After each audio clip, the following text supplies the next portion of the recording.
Hello everyone, Tinglish teacher here. Welcome back to our channel. I hope everyone is doing well. ఈరోజు కూడా మీ అందరి కోసం మరొక మంచి వీడియో. ఈరోజు వీడియోలో పిల్లలకి లేదా కిడ్స్ రిలేటెడ్ సెంటెన్సెస్ ఉండబోతున్నాయి. పిల్లలతో చాలా తరచుగా మాట్లాడుతూ ఉండే మరికొన్ని సెంటెన్సెస్ని ఇంగ్లీష్లో ఎలా చెప్పాలో ఈజీగా ఎగ్జాంపుల్స్తో సహా చూసిద్దాం.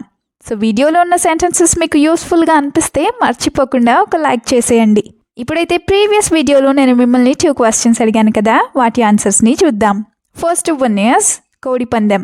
దీన్ని మనం ఇంగ్లీష్లో కాక్ ఫైట్ అని చెప్తాం. నా ద సెకండ్ క్వశ్చన్ ఇస్ కోడిపందాలు వేసే అలవాటు ఉందా, లేదా నువ్వు కోడిపందాల్లో పార్టిసిపేట్ చేస్తావా? ఇలా అడగాలనుకుంటే do you have a habit of participating in cock fighting, ఇలా అడుగుతాం. ఇప్పుడు మీకోసం ఈ వీడియోలో 2 క్వశ్చన్స్ ఉంటాయి కదా, వాటిలో ఫస్ట్ వన్ ఏంటంటే మళ్ళీ మర్చిపోయావా? ఈ షార్ట్ సెంటెన్స్ని ఇంగ్లీష్లో ఎలా అడుగుతామో తప్పకుండా కామెంట్ సెక్షన్లో కామెంట్ చేసి చెప్పండి. Let me know in the comments what do we call this in English. Now the second question is నువ్వు అన్నీ ఎందుకు మర్చిపోతున్నావు, లేదా నువ్వు అంతా ఎందుకు మర్చిపోతున్నావు? ఈ సెంటెన్స్ని ఇంగ్లీష్లో ఎలా అడుగుతారో తప్పకుండా కామెంట్ సెక్షన్లో కామెంట్ చేసి చెప్పండి. ఇప్పుడైతే లేట్ చేయకుండా మన వీడియోని స్టార్ట్ చేసేద్దాం. Let's get started. Sentence number 1 of this video is ప్రతిదీ వాయిదా వేయడం మానే. పిల్లలకి ఇలా చెప్తూ ఉంటారు కదా, సో దీన్ని ఇంగ్లీష్లో stop postponing everything, stop are you stop postponing everything ఇలా చెప్తాం. ఇదే సెంటెన్స్ని స్టాప్ ప్రొక్రాస్టినేటింగ్ ఎవ్రీథింగ్ ఇలా చెప్తాం. ప్రొక్రాస్టినేషన్ ఆర్ పోస్ట్పోన్మెంట్ అంటే వాయిదా లేదా వాయిదా వేయటం అని. అదే నువ్వు ప్రతి పనిని ఇలాగే చేయకుండా వాయిదా వేస్తూ ఉన్నట్లయితే ఒక్క పని కూడా పూర్తవ్వదు. ఇలా చెప్పాలనుకుంటే if you keep postponing every task without doing any work, not even a single thing will get completed. If you keep postponing every task without doing any work, not even a single thing will get completed. ఇలా చెప్తాం. అదే నువ్వు ఇలా వాయిదా వేయటం లేదా ప్రతి పనిని వాయిదా వేయటం ఎక్కడ నేర్చుకున్నావు? ఇలా చెప్పాలనుకుంటే where did you learn to postpone every task like this? Where did you learn to postpone every task like this? ఇలా చెప్తాం. సెంటెన్స్ నెంబర్ 2 ఈజ్ మట్టిలో ఆడటం మంచిది కాదు. పిల్లలకి ఇలా కూడా చెప్తూనే ఉంటారు కదా, సో దీన్ని ఇంగ్లీష్లో it is not good to play in the soil or it is not good to play in the mud or in the sand ఇలా చెప్తాం. అదే నువ్వు ఇప్పటి వరకు మట్టిలో లేదా ఇసుకలో ఆడావు కదా, నీ బట్టల నిండా ఇసుకే ఉంది. ఇలా అడగాలనుకుంటే you are playing in the sand until now right? Your clothes are completely full of sand. You were playing in the sand until now, right? Your clothes are completely full of sand. ఇలా చెప్తాం. Another example is even though I told you not to play in the sand, why are you still playing? Even though I told you not to play in the sand, why are you still playing? అంటే నేను నీకు ఇసుకలో ఆడొద్దు అని చెప్పినా కూడా నువ్వు ఎందుకు ఆడుతున్నావు అని. సెంటెన్స్ నెంబర్ 3 is పుస్తకాలన్నీ ఎందుకు చింపుతున్నావు? పిల్లలు ఎప్పుడైనా పేపర్స్ చింపుతూ ఉన్నప్పుడు ఇలా అంటూ ఉంటారు కదా, సో దీన్ని ఇంగ్లీష్లో why are you tearing the books, why are you tearing the books ఇలా చెప్తాం. టేరింగ్ అంటే చింపటం అని, టు టేర్ అంటే చింపడానికి అని. అదే నీకేమైనా పిచ్చి పట్టిందా, నువ్వు పుస్తకాలు ఎందుకు చింపుతున్నావు? ఇలా అడగాలనుకుంటే have you gone mad, why did you tear the new books? Have you gone mad, why did you tear the new books అంటే నీకు పిచ్చి పట్టిందా, నువ్వు కొత్త పుస్తకాలని ఎందుకు చింపావు అని. Another example is if you keep doing this you will have to use only those torn books. If you keep doing this you will have to use only those torn books అంటే నువ్వు గనక ఇలానే చేస్తూ ఉంటే ఆ చిరిగిపోయిన పుస్తకాలే నువ్వు వాడుకోవాలి అని. సెంటెన్స్ నెంబర్ 4 is వస్తువులన్నీ శుభ్రంగా ఉంచుకోవాలి. పిల్లలకి ఇలా కూడా చెప్తూ ఉండాలి కదా, సో దీన్ని ఇంగ్లీష్లో you must keep all your things clean.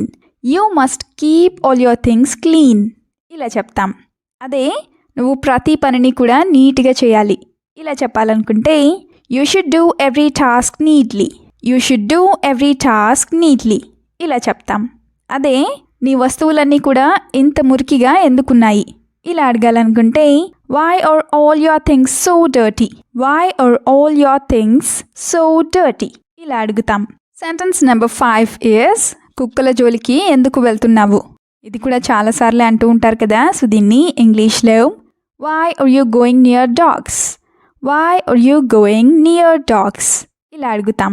అదే కుక్కలు కరుస్తాయి అని తెలిసి కూడా నువ్వు భయం లేకుండా వాటి దగ్గరికి ఎందుకు వెళ్తున్నావు? ఇలా అడగాలనుకుంటే even though you know dogs bite, why did you go near them without fear? Even though you know dogs bite, why did you go near them without fear? ఇలా అడుగుతాం.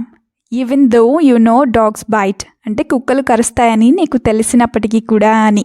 అదే how should I tell you not to do such things?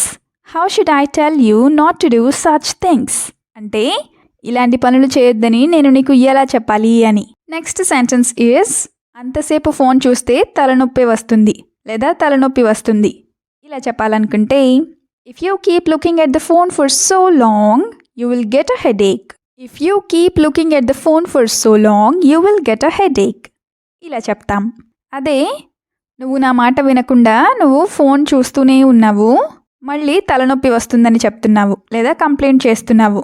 ఇలా అడగాలనుకుంటే you keep watching the phone without listening to me and then complain about a headache. Are you keep watching the phone without listening to me and then complain about headache. ఇలా చెప్తాం. Another example is sleep without looking at the phone for a while. Are you sleep without looking at the phone for a while. ఇలా చెప్తాం. అంటే నువ్వు కాసేపు phone చూడకుండా నిద్రపో అని. Now the last sentence is సెలవులు అయ్యాయి, స్కూల్కి బయలుదేరు. హాలిడేస్ అయిపోయినాయి కదా, సో దీన్ని ఇంగ్లీష్లో your holidays are over, it's time to go to school. Your holidays are over, it's time to go to school. ఇలా చెప్తాం. అదే ఈసారి నీకు చాలా ఎక్కువ హాలిడేసే వచ్చాయి లేదా చాలా ఎక్కువ సెలవులే వచ్చాయి కాబట్టి మాట్లాడకుండా స్కూల్కి వెళ్ళిపో. ఇలా చెప్పాలనుకుంటే since you got a lot of holidays this time, go to school without talking. Since you got a lot of holidays this time, go to school without talking. ఈ విధంగా చెప్తాం. Another example is holidays are over and since your exams are coming soon, go and study. Holidays are over, since your exams are coming soon, go and study. అంటే holidays అయిపోయాయి, నీ exams కూడా దగ్గర పడుతున్నాయి కాబట్టి నువ్వు వెళ్ళి చదువుకో అని. Thank you so much for watching the video till the end. మీరు గనక ఫ్లూయెంట్ ఇంగ్లీష్ స్పీకర్ అవ్వాలి అనుకుంటే try to practise as much as possible. Will meet you again in the next video. Until then keep learning, keep practising and keep supporting Tinglish Teacher. Have a good day. Bye by.